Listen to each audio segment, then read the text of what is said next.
ছোটোখাটো আমার একটা খামার আছে, এই যে মুরগির খামার।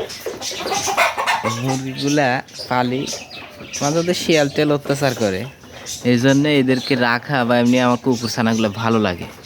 আর এ একটু বুদ্ধিমতী আর কি, বুদ্ধিমান।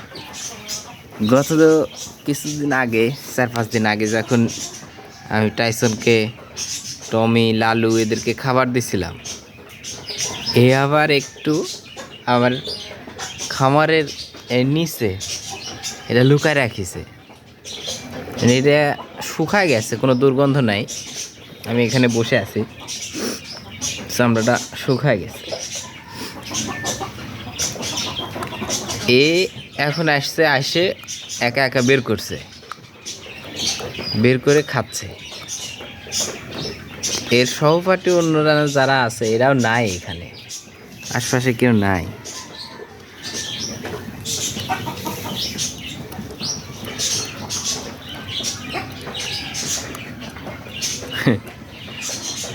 নিজের স্বার্থ সবাই বোঝে, হ্যাঁ।